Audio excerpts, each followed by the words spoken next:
Chapter 81. Cardinal Mazarin is king.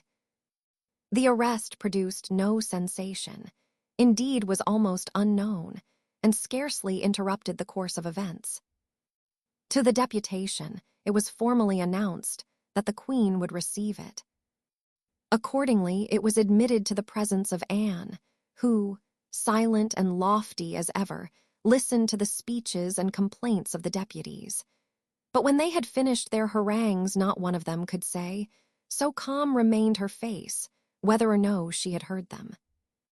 On the other hand, Mazarin, present at that audience, heard very well what those deputies demanded.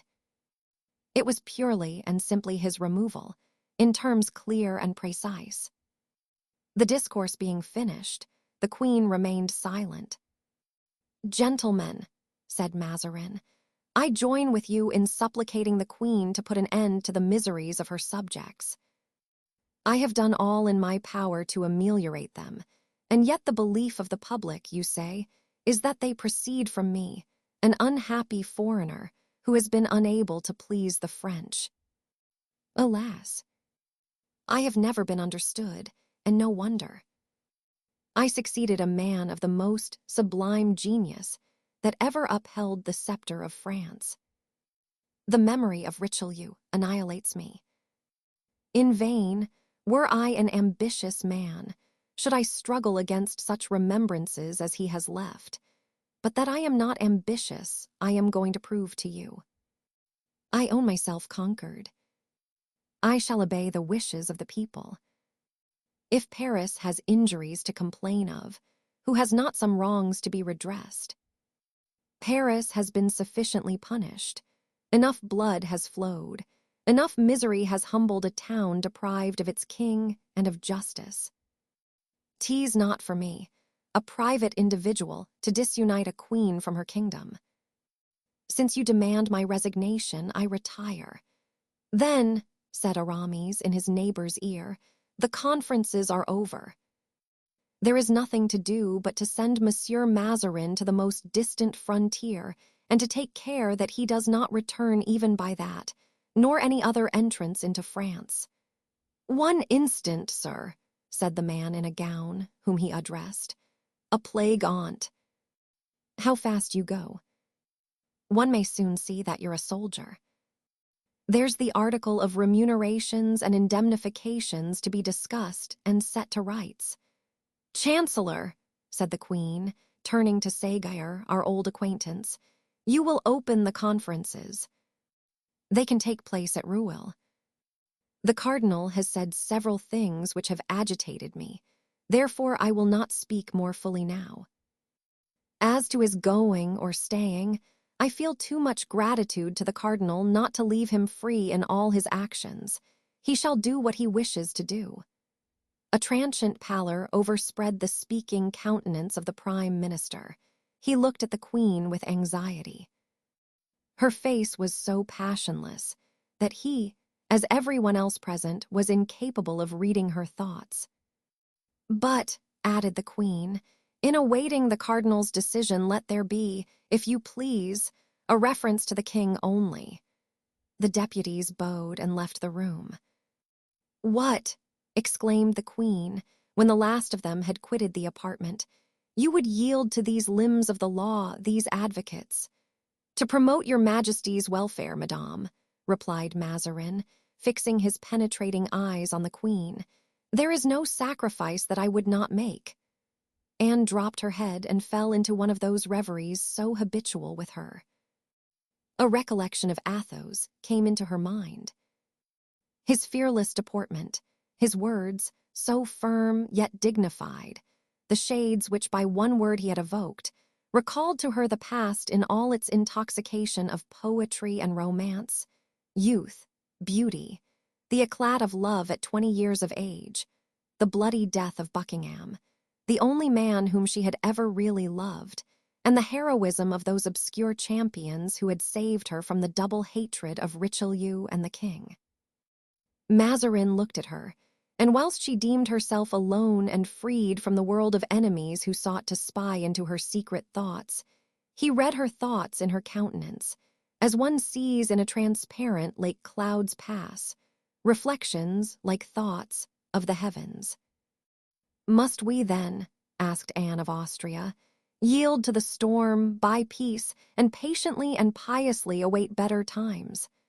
Mazarin smiled sarcastically at this speech, which showed that she had taken the minister's proposal seriously. Anne's head was bent down. She had not seen the Italian's smile, but finding that her question elicited no reply, she looked up. "Well, you do not answer, Cardinal. What do you think about it?" "I am thinking, Madame, of the allusion made by that insolent gentleman, whom you have caused to be arrested, to the Duke of Buckingham, to him whom you allowed to be assassinated, to the Duchess de Chevreuse, whom you suffered to be exiled, to the Duc de Beaufort, whom you imprisoned. But if he made allusion to me, it was because he is ignorant of the relation in which I stand to you." Anne drew up, as she always did, when anything touched her pride. She blushed, and that she might not answer, clasped her beautiful hands till her sharp nails almost pierced them. "That man has sagacity, honor, and wit, not to mention likewise that he is a man of undoubted resolution. You know something about him, do you not, Madame? I shall tell him, therefore, and in doing so I shall confer a personal favor on him, how he is mistaken in regard to me. What is proposed to me would be, in fact, almost an abdication, and an abdication requires reflection." "An abdication," repeated Anne. "I thought, sir, that it was kings alone who abdicated."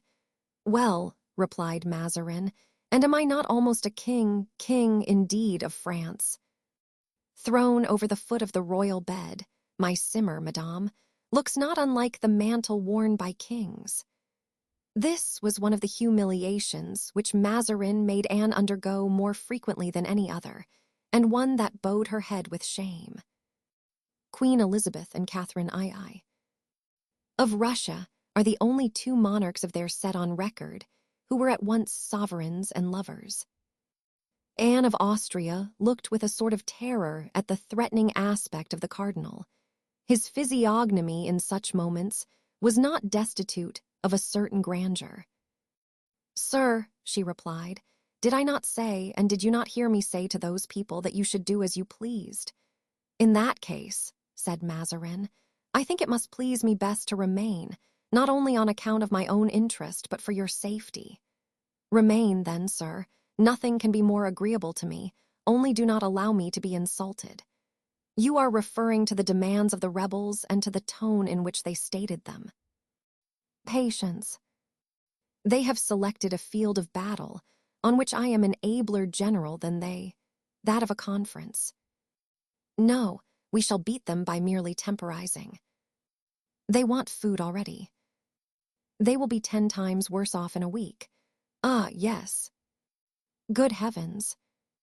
I know it will end in that way, but it is not they who taunt me with the most wounding reproaches, but— I understand. You mean to allude to the recollections perpetually revived by these 3 gentlemen. However, we have them safe in prison, and they are just sufficiently culpable for us to keep them in prison as long as we find it convenient. One only is still not in our power and braves us. But devil take him. We shall soon succeed in sending him to join his boon companions. We have accomplished more difficult things than that. In the first place, I have as a precaution shut up at Rouen, near me, under my own eyes, within reach of my hand, the 2 most intractable ones. Today the 3rd will be there also. As long as they are in prison all will be well, said Anne, but one of these days they will get out. Yes, if your Majesty releases them. Ah, exclaimed Anne, following the train of her own thoughts on such occasions, one regrets Paris. Why so? On account of the Bastille, sir, which is so strong and so secure. Madame, these conferences will bring us peace. When we have peace, we shall regain Paris. With Paris, the Bastille, and our 4 bullies shall rot therein. Anne frowned slightly when Mazarin, in taking leave, kissed her hand. Mazarin, after this half-humble, half-gallant attention, went away. Anne followed him with her eyes, and as he withdrew, at every step he took, a disdainful smile was seen playing, then gradually burst upon her lips. "I once," she said, "despised the love of a cardinal who never said, 'I shall do,' but I have done so and so." That man knew of retreats more secure than Rueil, darker, and more silent even than the Bastille. Degenerate world. Chapter 82. Precautions. After quitting Anne, Mazarin took the road to Rueil, where he usually resided. In those times of disturbance, he went about with numerous followers and often disguised himself. In military dress he was, indeed, as we have stated, a very handsome man. In the court of the old Château of Saint-Germain, he entered his coach and reached the Seine at Chateau.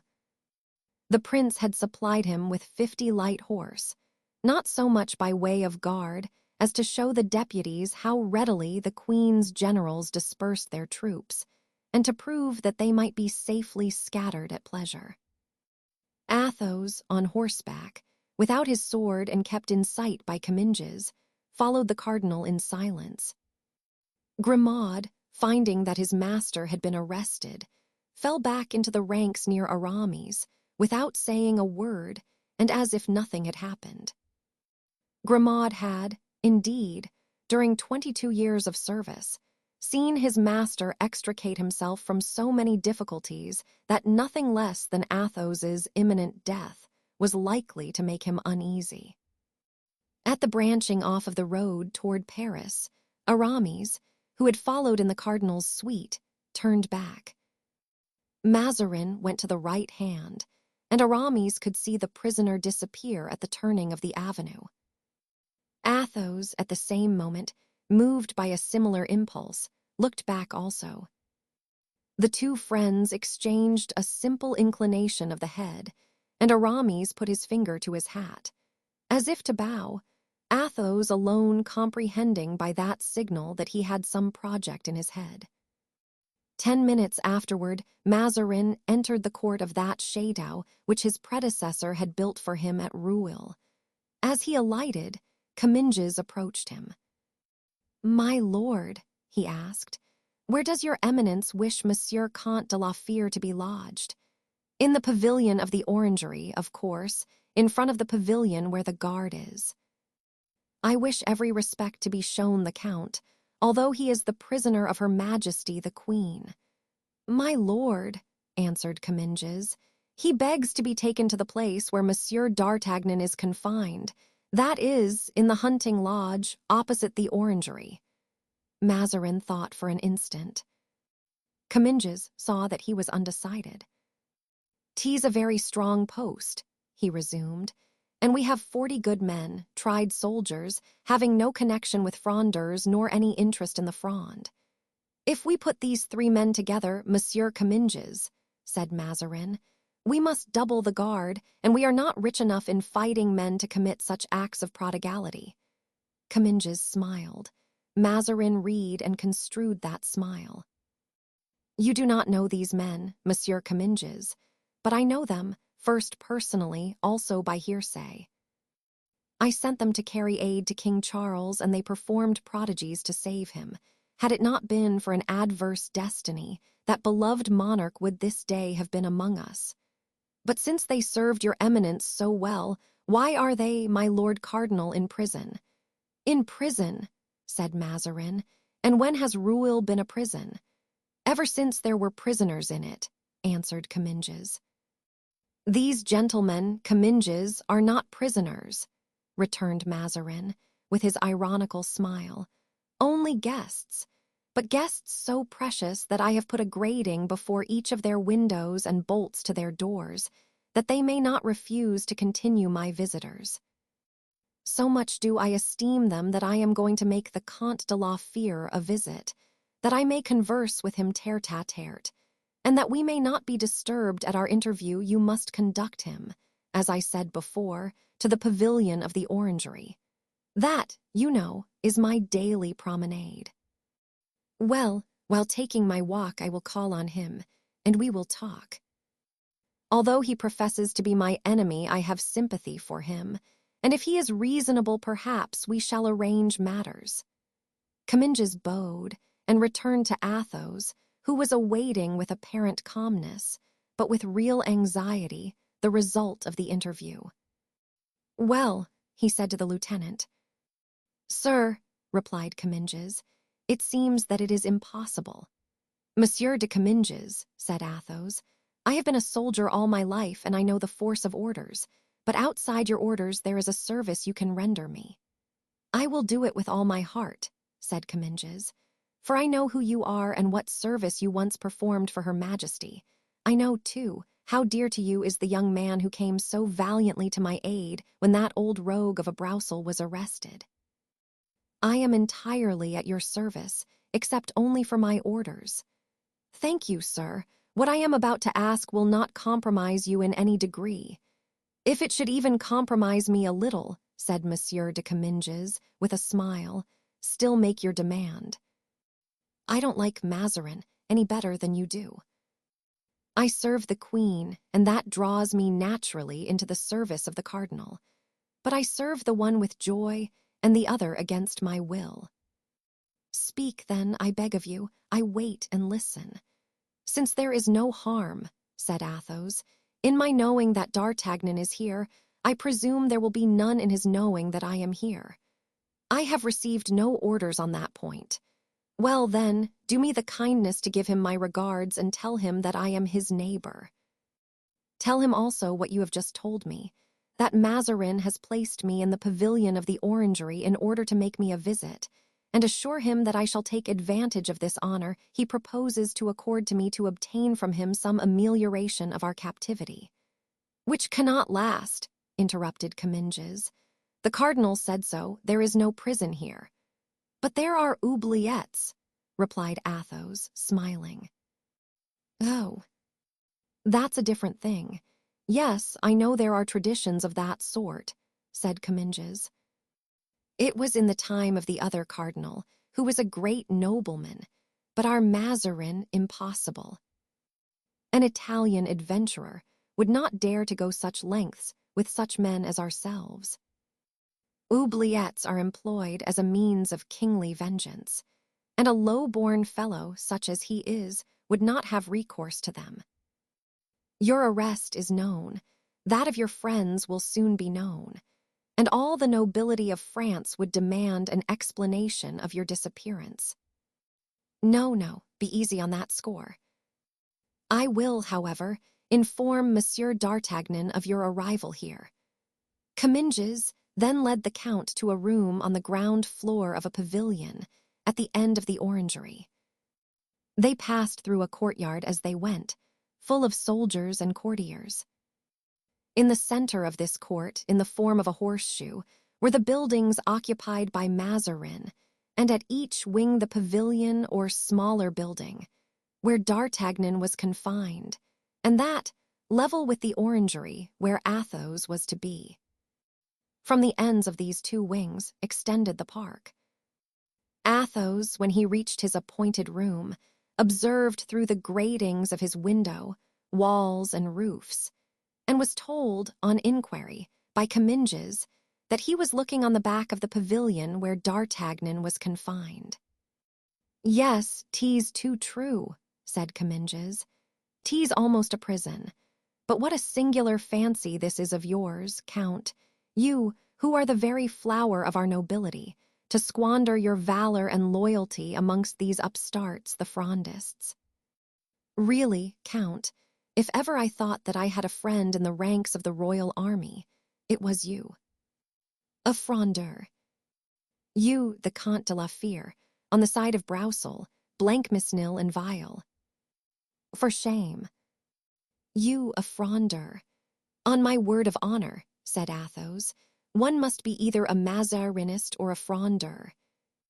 For a long time I had these words whispered in my ears, and I chose the latter. At any rate, it is a French word. And now I am a Frondeur, not of Broussel's party, nor of Blancmesnil's, nor am I with Vial, but with the Duc de Beaufort, the Ducs de Bouillon and d'Elbeuf, with princes, not with presidents, counselors, and low-born lawyers. Besides, what a charming outlook it would have been to serve the cardinal. Look at that wall without a single window, which tells you fine things about Mazarin's gratitude. Yes, replied de Comminges, more especially if it could reveal how Monsieur d'Artagnan for this last week has been anathematizing him. Poor d'Artagnan, said Athos, with the charming melancholy that was one of the traits of his character. So brave, so good, so terrible to the enemies of those he loves. You have 2 unruly prisoners there, sir. Unruly, Comminges smiled. You wish to terrify me, I suppose. When he came here, Monsieur d'Artagnan provoked and braved the soldiers and inferior officers, in order, I suppose, to have his sword back. That mood lasted some time, but now he's as gentle as a lamb and sings Gascon songs, which make one die of laughing. And Du Vallon? Asked Athos. Ah, he's quite another sort of person, a formidable gentleman indeed. The first day, he broke all the doors in with a single push of his shoulder, and I expected to see him leave Rueil in the same way as Samson left Gaza. But his temper cooled down like his friend S. He not only gets used to his captivity, but jokes about it. So much the better, said Athos. Do you think anything else was to be expected of them?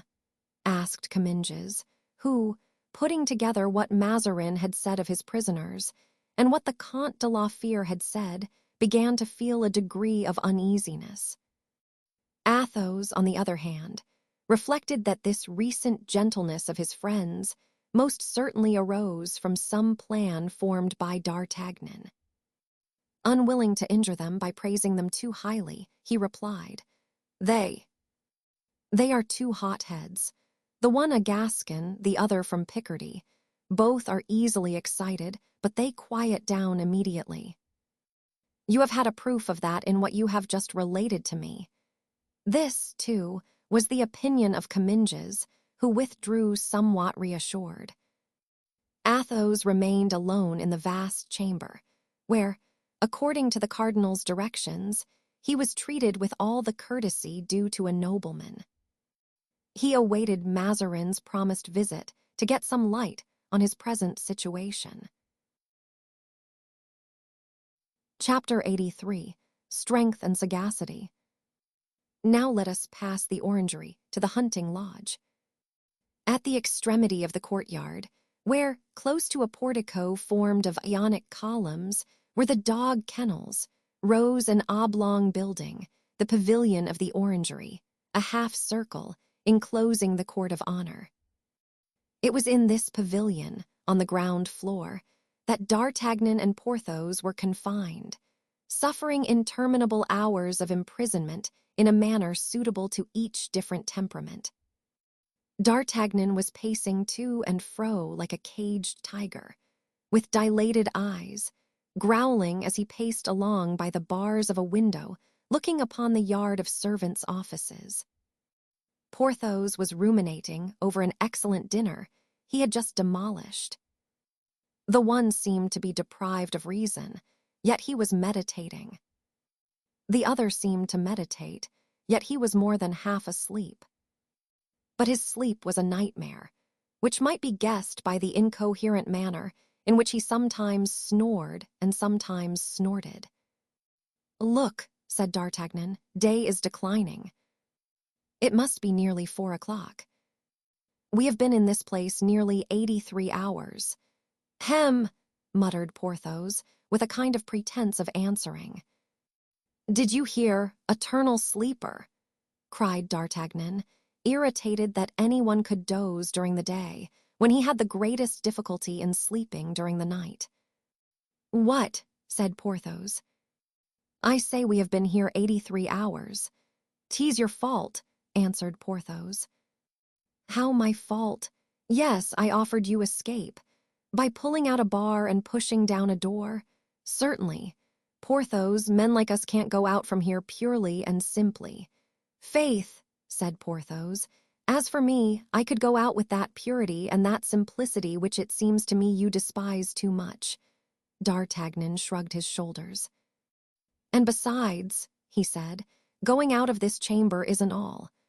"Dear friend," said Porthos, "you appear to be in a somewhat better humor today than you were yesterday. Explain to me why going out of this chamber isn't everything." "Because, having neither arms nor password, we shouldn't take 50 steps in the court without knocking against a sentinel." "Very well," said Porthos. "We will kill the sentinel and we shall have his arms." "Yes, but before we can kill him, and he will be hard to kill, that Swiss. He will shriek out and the whole picket will come, and we shall be taken like foxes, we who are lions, and thrown into some dungeon, where we shall not even have the consolation of seeing this frightful grey sky of Rouen, which no more resembles the sky of Tarbes than the moon is like the sun. Lackaday. If we only had someone to instruct us about the physical and moral topography of this castle. Ah. When one thinks that for 20 years, during which time I did not know what to do with myself, it never occurred to me to come to study Rouen. "What difference does that make?" said Porthos. "We shall go out all the same. Do you know, my dear fellow, why master pastry-cooks never work with their hands?" "No," said Porthos, "but I should be glad to be informed." "It is because in the presence of their pupils they fear that some of their tarts or creams may turn out badly cooked." "What then?" "Why, then they would be laughed at, and a master pastry-cook must never be laughed at. And what have master pastry-cooks to do with us? We ought, in our adventures, never to be defeated or give anyone a chance to laugh at us. In England, lately, we failed, we were beaten, and that is a blemish on our reputation." "By whom, then, were we beaten?" asked Porthos. "By Mordaunt. Yes, but we have drowned Monsieur Mordaunt. That is true, and that will redeem us a little in the eyes of posterity, if posterity ever looks at us. But listen, Porthos. Though Monsieur Mordaunt was a man not to be despised, Mazarin is not less strong than he, and we shall not easily succeed in drowning him. We must therefore watch and play a close game, for," he added with a sigh, "we too are equal, perhaps, to 8 others, but we are not equal to the 4 that you know of." "That is true," said Porthos, echoing D'Artagnan's sigh. "Well, Porthos, follow my examples. Walk back and forth till some news of our friends reaches us, or till we are visited by a good idea. But don't sleep as you do all the time. Nothing dulls the intellect like sleep. As to what may lie before us, it is perhaps less serious than we at first thought. I don't believe that Monsieur de Mazarin thinks of cutting off our heads, for heads are not taken off without previous trial. A trial would make a noise, and a noise would get the attention of our friends, who would check the operations of Monsieur de Mazarin." "How well you reason," said Porthos, admiringly. "Well, yes, pretty well," replied D'Artagnan. "And besides, you see, if they put us on trial, if they cut off our heads, they must meanwhile either keep us here or transfer us elsewhere." "Yes, that is inevitable," said Porthos. "Well, it is impossible but that Master Aramis, that keen-scented bloodhound, and Athos, that wise and prudent nobleman, will discover our retreat. Then, believe me, it will be time to act. Yes, we will wait. We can wait the more contentedly that it is not absolutely bad here, but for one thing at least." "What is that?" "Did you observe, D'Artagnan, that 3 days running they have brought us braised mutton?" "No, but if it occurs a 4th time I shall complain of it, so never mind. And then I feel the loss of my house. 'Tis a long time since I visited my castles. Forget them for a time. We shall return to them unless Mazarin razes them to the ground." "Do you think that likely?" "No, the other cardinal would have done so, but this one is too mean a fellow to risk it. You reconcile me, D'Artagnan. Well, then, assume a cheerful manner, as I do. We must joke with the guards. We must gain the goodwill of the soldiers, since we can't corrupt them." Try, Porthos, to please them more than you are wont to do when they are under our windows. Thus far you have done nothing but show them your fist, and the more respectable your fist is, Porthos, the less attractive it is. Ah, I would give much to have 500 louis only. So would I, said Porthos, unwilling to be behind D'Artagnan in generosity. I would give as much as 100 pistoles. The two prisoners were at this point of their conversation when Comminges entered, preceded by a sergeant and two men, who brought supper in a basket with two handles, filled with basins and plates. What? Exclaimed Porthos, mutton again. My dear Monsieur de Comminges, said D'Artagnan, you will find that my friend Monsieur du Vallon will go to the most fatal lengths if Cardinal Mazarin continues to provide us with this sort of meat, mutton every day. I declare, said Porthos, I shall eat nothing if they do not take it away. Remove the mutton, cried Comminges. I wish Monsieur du Vallon to sup well, more especially as I have news to give him that will improve his appetite. Is Mazarin dead? Asked Porthos. No, I am sorry to tell you he is perfectly well. So much the worse, said Porthos. What is that news? Asked D'Artagnan. News in prison is a fruit so rare that I trust, Monsieur de Comminges, you will excuse my impatience, the more eager since you have given us to understand that the news is good. Should you be glad to hear that the Comte de la Fere is well? Asked de Comminges. D'Artagnan's penetrating gray eyes were open to the utmost. Glad, he cried, I should be more than glad. Happy beyond measure. Well, I am desired by him to give you his compliments and to say that he is in good health. D'Artagnan almost leaped with joy. A quick glance conveyed his thought to Porthos. If Athos knows where we are, if he opens communication with us, before long Athos will act. Porthos was not very quick to understand the language of glances, but now, since the name of Athos had suggested to him the same idea, he understood. Do you say, asked the Gascon timidly, that the Comte de la Fere has commissioned you to give his compliments to Monsieur du Vallon and myself? Yes, sir.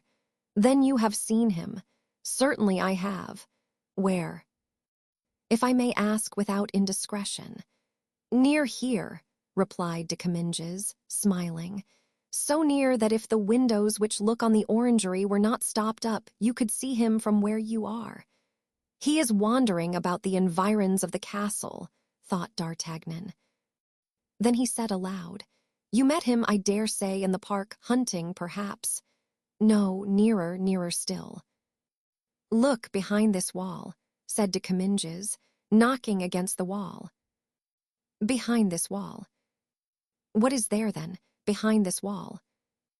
I was brought here by night, so devil take me if I know where I am. Well, said Comminges, suppose one thing. I will suppose anything you please. Suppose there were a window in this wall. Well, from that window you would see Monsieur de la Fere at his. The Count, then, is in the chateau. Yes. For what reason? The same as yourself. Athos, a prisoner. You know well, replied de Comminges, that there are no prisoners at Rueil because there is no prison. Don't let us play upon words, sir. Athos has been arrested. Yesterday, at Saint-Germain, as he came out from the presence of the Queen. The arms of D'Artagnan fell powerless by his side. One might have supposed him thunderstruck. A paleness ran like a cloud over his dark skin, but disappeared immediately. A prisoner, he reiterated. A prisoner, repeated Porthos, quite dejected. Suddenly D'Artagnan looked up, and in his eyes there was a gleam which scarcely even Porthos observed. But it died away, and he appeared more sorrowful than before. Come, said Comminges, who, since D'Artagnan, on the day of Broussels' arrest, had saved him from the hands of the Parisians, had entertained a real affection for him. Don't be unhappy. I never thought of bringing you bad news. Laugh at the chance which has brought your friend near to you and Monsieur du Vallon, instead of being in the depths of despair about it. But D'Artagnan was still in a desponding mood. "And how did he look?" asked Porthos, who, perceiving that D'Artagnan had allowed the conversation to drop, profited by it to put in a word or two. "Very well indeed, sir," replied Comminges. "At first, like you, he seemed distressed, but when he heard that the cardinal was going to pay him a visit this very evening—" "Ah!" cried D'Artagnan, "the cardinal is about to visit the Comte de la Fere." "Yes, and the count desired me to tell you that he should take advantage of this visit to plead for you and for himself." "Ah, our dear count," said D'Artagnan. "A fine thing, indeed," grunted Porthos. "A great favor, zounds. Monsieur the Comte de la Fere, whose family is allied to the Montmorency and the Rohan, is easily the equal of Monsieur de Mazarin." "No matter," said D'Artagnan, in his most wheedling tone. "On reflection, my dear Du Vallon, it is a great honor for the Comte de la Fere, and gives good reason to hope. In fact, it seems to me so great an honor for a prisoner that I think Monsieur de Comminges must be mistaken." "What?" "I am mistaken. Monsieur de Mazarin will not come to visit the Comte de la Fere, but the Comte de la Fere will be sent for to visit him." "No, no, no," said Comminges, who made a point of having the facts appear exactly as they were.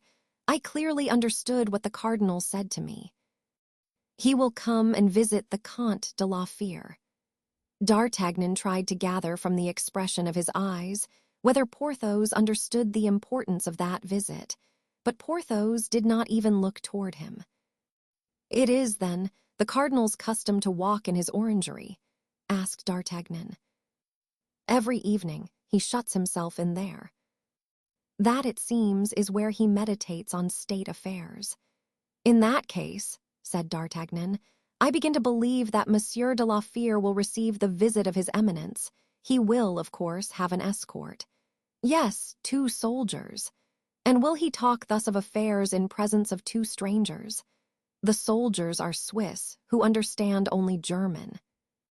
Besides, according to all probability, they will wait at the door." D'Artagnan made a violent effort over himself to keep his face from being too expressive.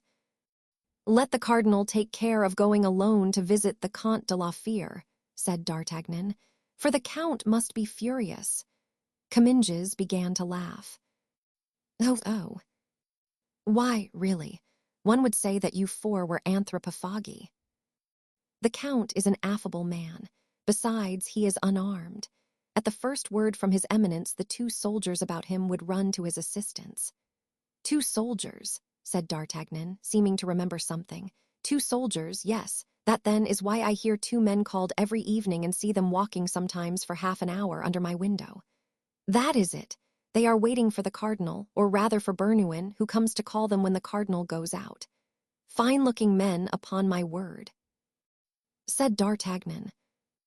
"They belong to the regiment that was at Lens, which the prince assigned to the cardinal."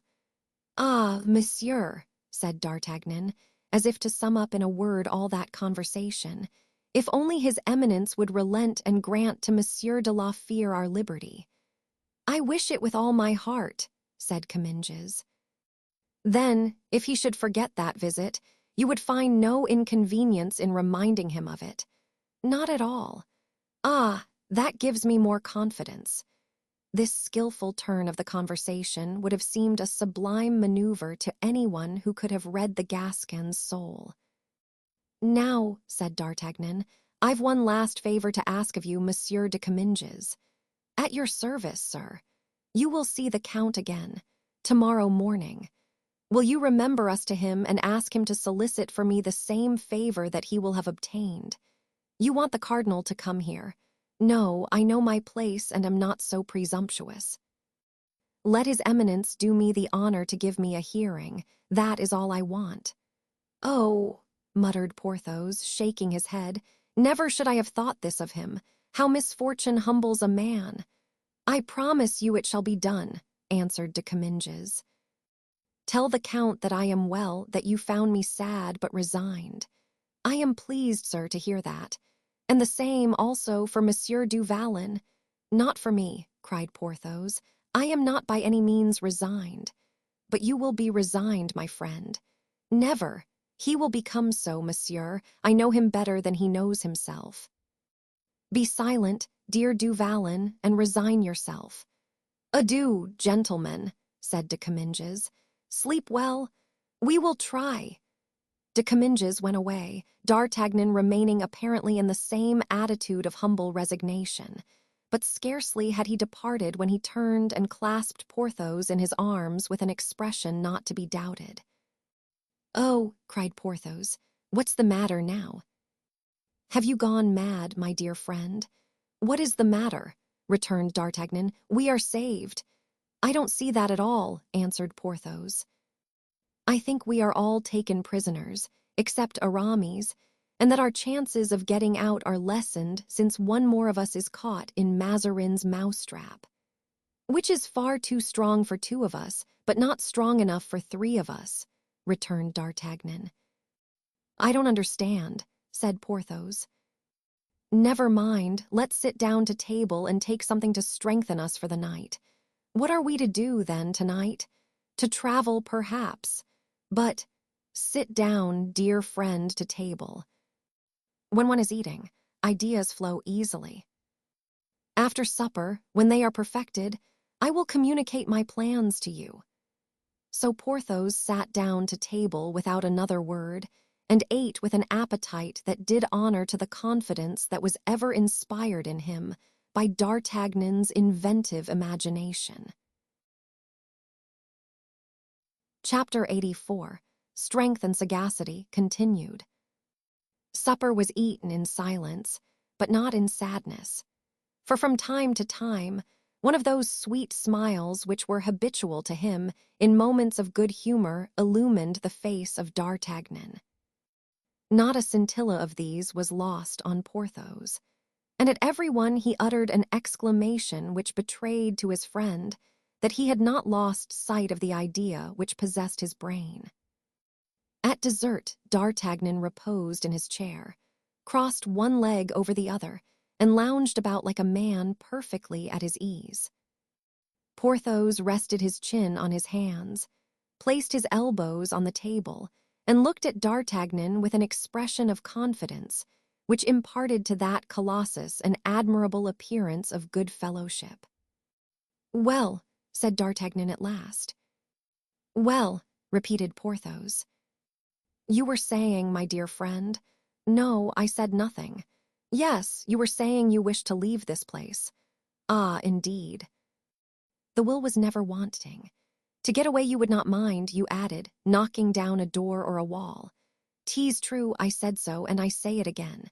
"And I answered you, Porthos, that it was not a good plan, that we couldn't go 100 steps without being recaptured, because we were without clothes to disguise ourselves and arms to defend ourselves." "That is true, we should need clothes and arms." "Well," said D'Artagnan, rising, "we have them, friend Porthos, and even something better." "Bah!" said Porthos, looking around. "Useless to look. Everything will come to us when wanted." "At about what time did we see the 2 Swiss guards walking yesterday?" "An hour after sunset. If they go out today as they did yesterday, we shall have the honor, then, of seeing them in half an hour. In a quarter of an hour at most. Your arm is still strong enough, is it not, Porthos?"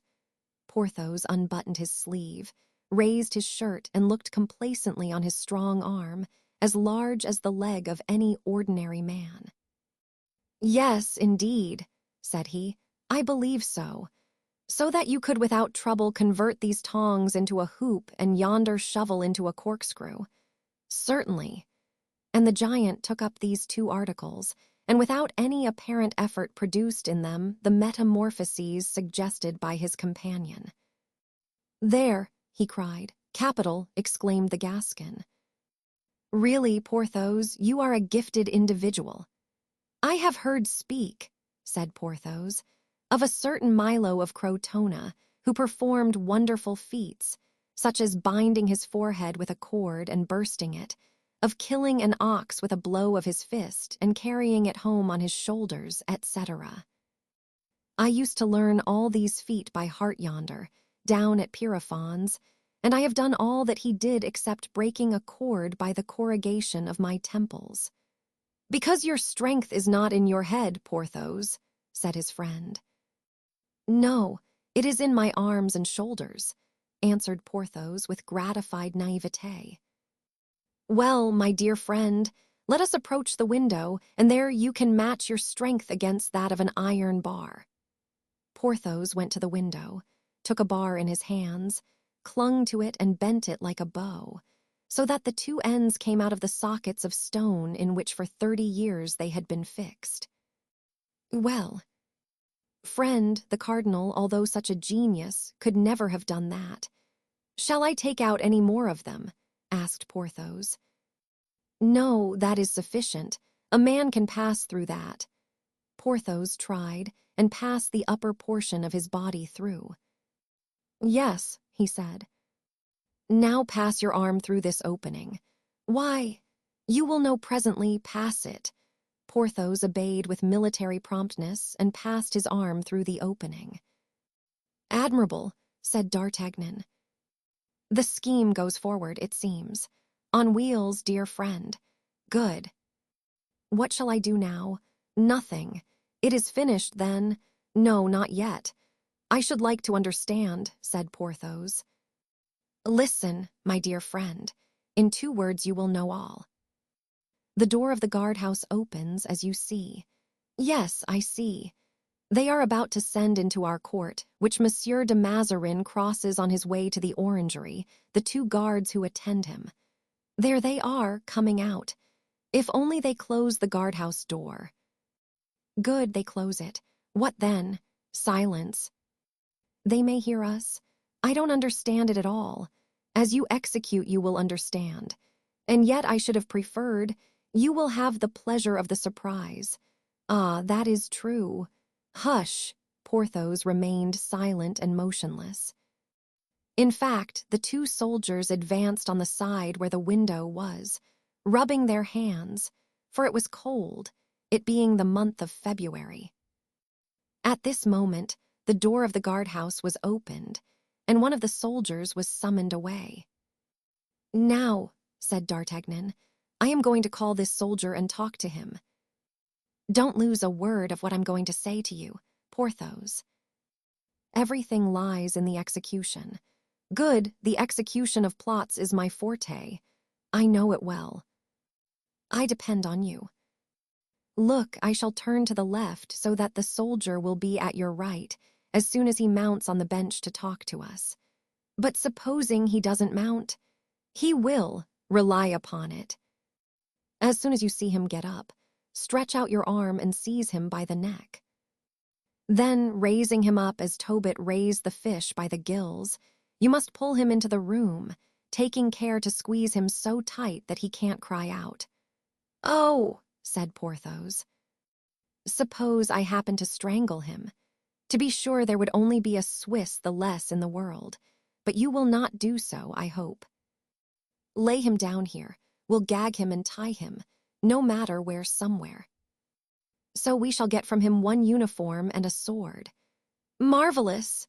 Exclaimed Porthos, looking at the Gascon with the most profound admiration. Pooh, replied D'Artagnan. Yes, said Porthos, recollecting himself, but 1 uniform and 1 sword will not suffice for 2. Well, but there's his comrade. True, said Porthos. Therefore, when I cough, stretch out your arm. Good. The 2 friends then placed themselves as they had agreed, Porthos being completely hidden in an angle of the window. Good evening, comrade, said D'Artagnan in his most fascinating voice and manner. Good evening, sir, answered the soldier in a strong provincial accent. Tea's not too warm to walk, resumed D'Artagnan. No, sir, and I think a glass of wine will not be disagreeable to you. A glass of wine will be extremely welcome. The fish bites, whispered the Gascon to Porthos. I understand, said Porthos. A bottle, perhaps. A whole bottle. Yes, sir. "A whole bottle if you will drink my health." "Willingly," answered the soldier. "Come then, and take it, friend," said the Gascon. "With all my heart." "How convenient that there's a bench here." "Egad, one would think it had been placed here on purpose." "Get on it, that's it, friend." And D'Artagnan coughed. That instant the arm of Porthos fell. His hand of iron grasped, quick as lightning, firm as a pair of blacksmith's pincers, the soldier's throat. He raised him, almost stifling him as he drew him through the aperture, at the risk of flaying him in the passage.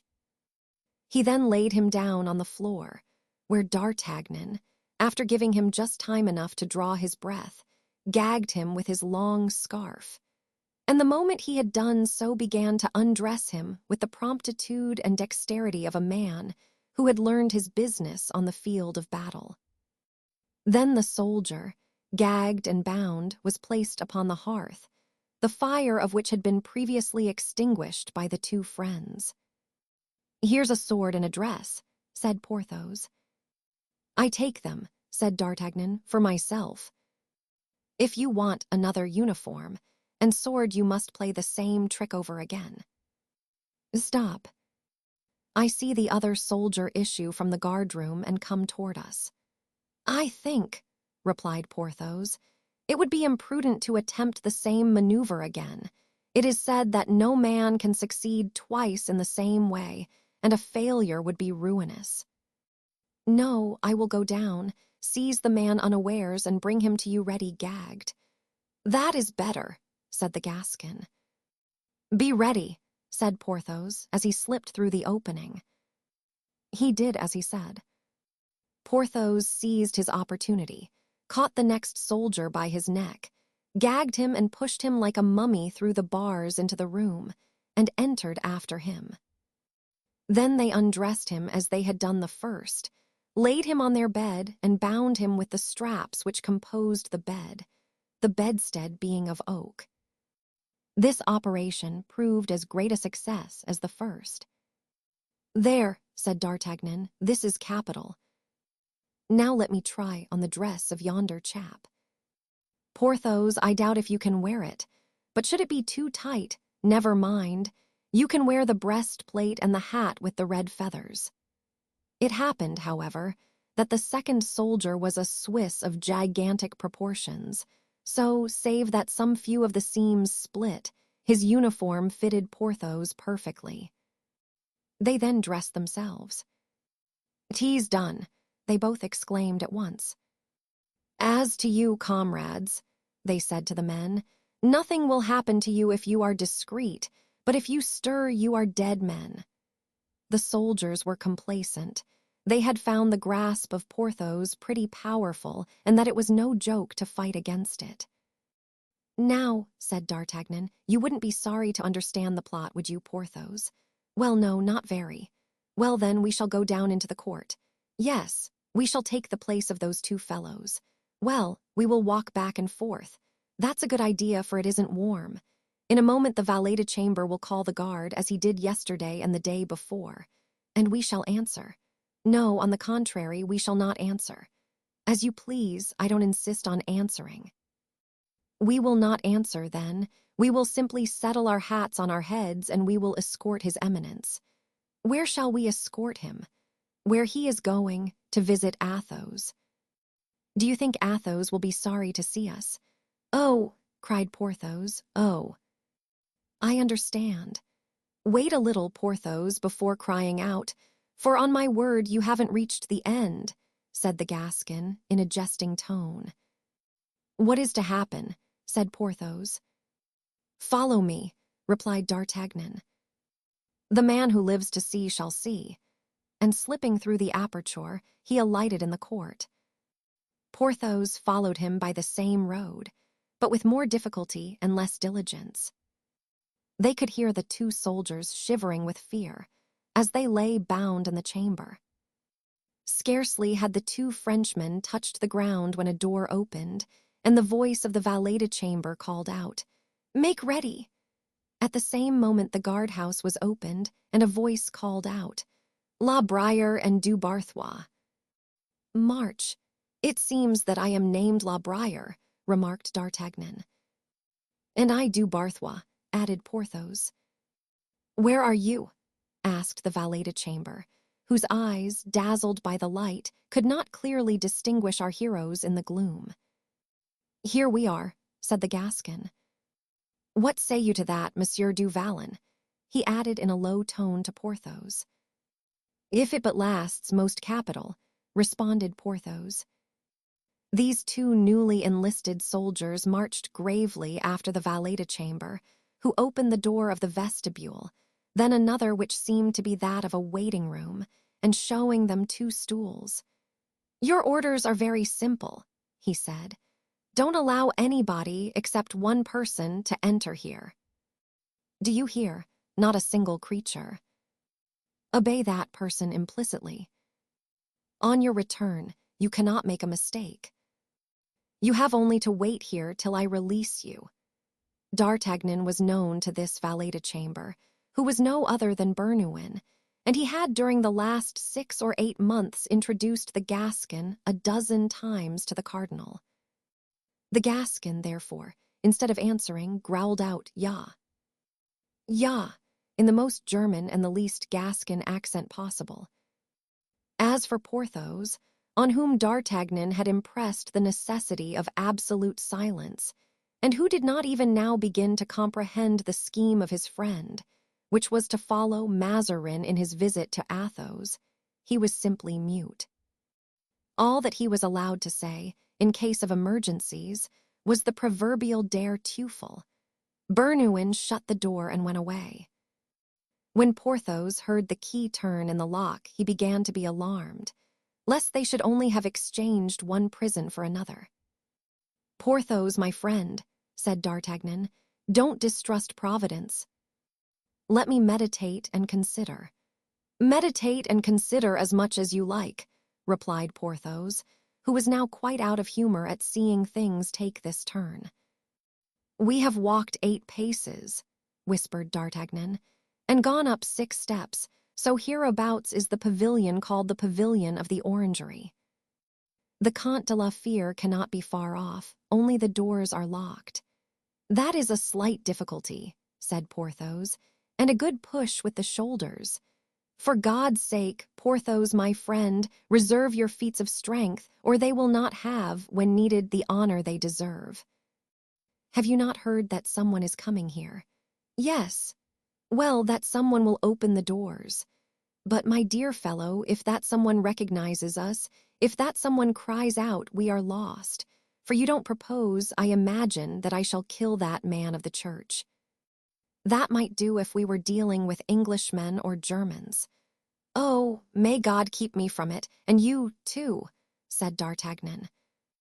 The young king would, perhaps, show us some gratitude, but the queen would never forgive us, and it is she whom we have to consider.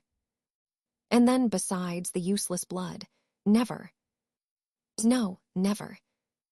I have my plan, let me carry it out, and we shall laugh. So much the better, said Porthos. I feel some need of it. Hush, said D'Artagnan, the someone is coming. The sound of a light step was heard in the vestibule. The hinges of the door creaked, and a man appeared in the dress of a cavalier, wrapped in a brown cloak, with a lantern in one hand, and a large beaver hat pulled down over his eyes.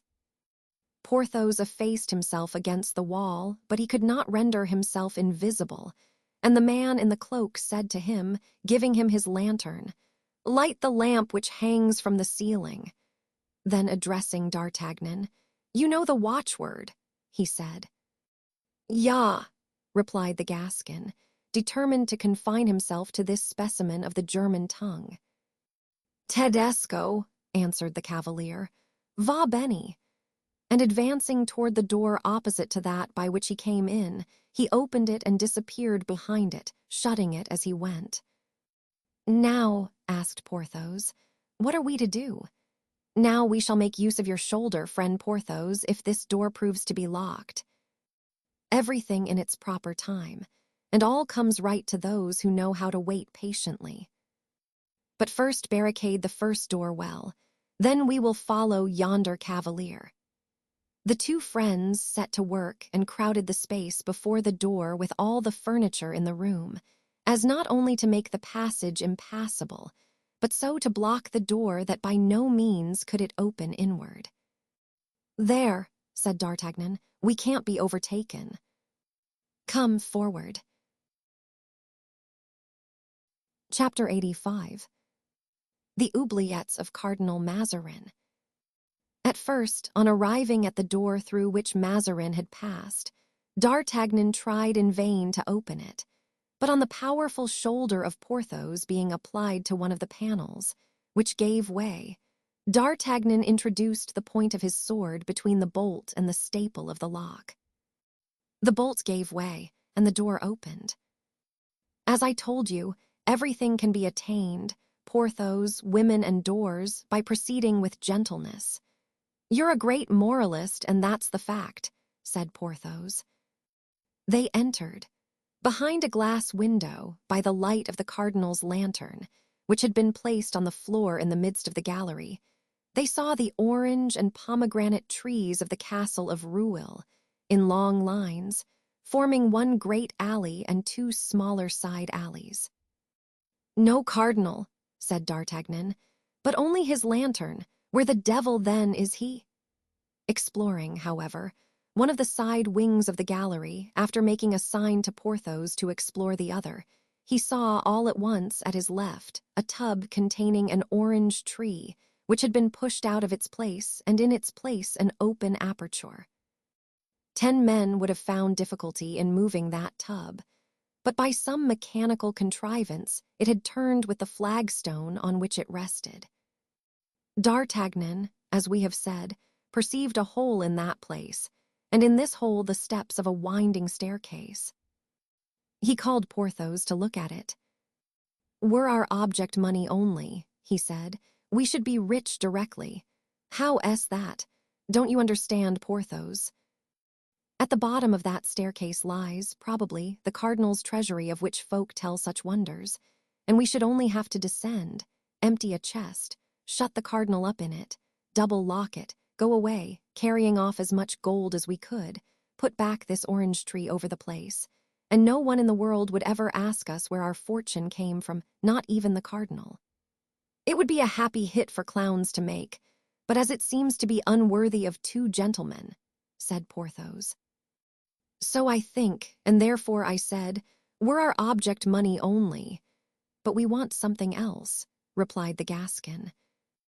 At the same moment, whilst D'Artagnan was leaning over the aperture to listen, a metallic sound, as if someone was moving a bag of gold, struck on his ear. He started. Instantly afterward a door opened and a light played upon the staircase. Mazarin had left his lamp in the gallery to make people believe that he was walking about, but he had with him a wax light to help him to explore his mysterious strong box. "Faith," he said, in Italian, as he was rescending the steps and looking at a bag of reals, "Faith, there's enough to pay 5 councillors of Parliament and 2 generals in Paris. I am a great captain, that I am. But I make war in my own way." The two friends were crouching down, meantime, behind a tub in the side alley. Mazarin came within 3 steps of D'Artagnan and pushed a spring in the wall. The slab turned, and the orange tree resumed its place. Then the cardinal put out the waxlight, slipped it into his pocket, and taking up the lantern, "Now," he said, "for Monsieur de la Fere." "Very good," thought D'Artagnan. "Tease our road likewise, we will go together." All 3 set off on their walk, Mazarin taking the middle alley and the friends the side ones. The cardinal reached a second door without perceiving he was being followed. The sand with which the alleys were covered deadened the sound of footsteps. He then turned to the left, down a corridor which had escaped the attention of the 2 friends, but as he opened the door he paused, as if in thought. "Ah, diavolo," he exclaimed, "I forgot the recommendation of de Comminges, who advised me to take a guard and place it at this door, in order not to put myself at the mercy of that four-headed combination of devils. And with a movement of impatience, he turned to retrace his steps. "Do not give yourself the trouble, my lord," said D'Artagnan, with his right foot forward, his beaver in his hand, a smile on his face. "We have followed your eminence step by step, and here we are." "Yes, here we are," said Porthos. And he made the same friendly salute as D'Artagnan. Mazarin gazed at each of them with an affrighted stare, recognized them, and let drop his lantern, uttering a cry of terror. D'Artagnan picked it up. By good luck it had not been extinguished. "Oh, what imprudence, my lord," said D'Artagnan. "'Tis not good to be about just here without a light. Your eminence might knock against something, or fall into a hole." "Monsieur D'Artagnan," muttered Mazarin, unable to recover from his astonishment. "Yes, my lord, it is I. I have the honor to present to you Monsieur du Vallon, that excellent friend of mine, in whom your eminence had the kindness to interest yourself formerly." And D'Artagnan held the lamp before the merry face of Porthos, who now began to comprehend the affair and be very proud of the whole undertaking. "You were going to visit Monsieur de la Fère," said D'Artagnan. "Don't let us disarrange your eminence. Be so good as to show us the way, and we will follow you." Mazarin was by degrees recovering his senses. "Have you been long in the orangery?" he asked in a trembling voice, remembering the visits he had been paying to his treasury. Porthos opened his mouth to reply. D'Artagnan made him a sign, and his mouth, remaining silent, gradually closed. "This moment come, my lord," said D'Artagnan. Mazarin breathed again. His fears were now no longer for his hoard, but for himself. A sort of smile played on his lips. "Come," he said, "you have me in a snare, gentlemen. I confess myself conquered. You wish to ask for liberty, and I give it you." "Oh, my lord," answered D'Artagnan, "you are too good. As to our liberty, we have that. We want to ask something else of you." "You have your liberty," repeated Mazarin in terror. "Certainly, and on the other hand, my lord, you have lost it, and now, in accordance with the law of war, sir, you must buy it back again." Mazarin felt a shiver run through him, a chill even to his heart's core.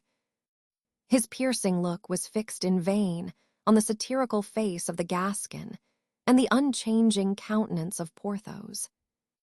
Both were in shadow, and the Sibyl of Cuma herself could not have read them. "To purchase back my liberty," said the cardinal. "Yes, my lord. And how much will that cost me, Monsieur D'Artagnan?" "Zounds, my lord, I don't know yet. We must ask the Comte de la Fère the question. Will your eminence deign to open the door which leads to the count's room, and in 10 minutes all will be settled?" Mazarin started. "My lord," said D'Artagnan, "your eminence sees that we wish to act with all formality and due respect, but I must warn you that we have no time to lose. Open the door then, my lord, and be so good as to remember, once for all, that on the slightest attempt to escape or the faintest cry for help, our position being very critical indeed, you must not be angry with us if we go to extremities." "Be assured," answered Mazarin, "that I shall attempt nothing. I give you my word of honor." D'Artagnan made a sign to Porthos to redouble his watchfulness. Then turning to Mazarin, "Now, my lord, let us enter, if you please."